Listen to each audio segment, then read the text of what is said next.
moving on to the engine, we've got the same family of motor. The 308 block was the same as the 253 block, and it was revised in the late 80s to be 5 litre. The advantage with the 5 litre block is purely that you can fit a stroker crank inside there. It's the same engine mount position.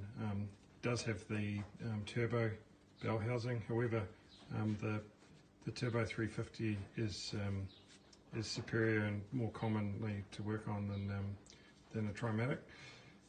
Of course, the turbo 350 come out on the early Commodores. It uses the same gearbox crossmember, and in fact there was 2 bolt holes just to locate slightly further forward, and it was a direct fitment with the same drive shaft, same yoke, same length, all of that sort of jazz. I've been pretty fastidious under here. You know, there's no any additional wiring I've put into a separate fuse box here, and it's got the relays and fusible links going on there. Yeah, it's really had the once over. Put in the big Optima battery just because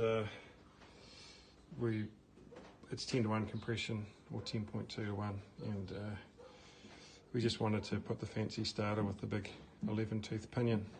But no, this is a gem, this motor. It's very, very nice to use, and idles well. It just makes all the right noises.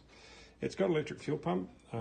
It's an Elderbrock that's up the back, and it's actually got a bypass setup, so it's continually cycling its fuel like an EFI system.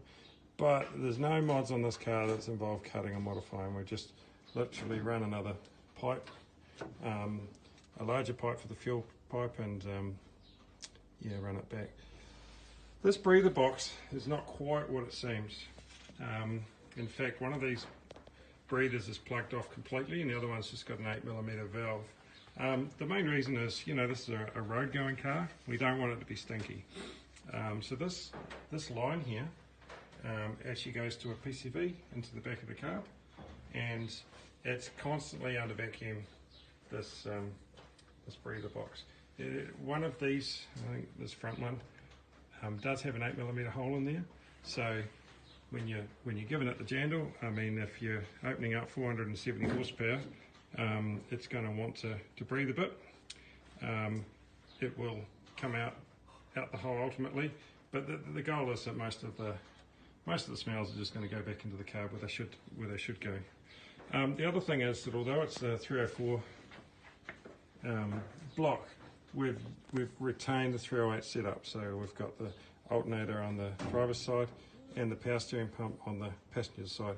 And this car has had just replaced everything from a new water pump through to the harmonic balancer. I spent a fortune on aeroflow fittings right the way to the back of the car. The MSD is really nice, but look, this works as a road car. It just goes really, really well. If you put your foot down and pop it down into second, then you'll actually feel torque like you'll never experience, even in an LS motor. This thing's 630 Newton meters of torque, and an LS would need, from what I can tell, quite a lot spent on it to be able to do that. I have made one little mod. I didn't want to change the shifter. So when you're in drive, you can just get second and drive, and it's locked out into neutral. It was just a little modification inside here. So if you want to overtake, you hook second. There's no risk of getting into first.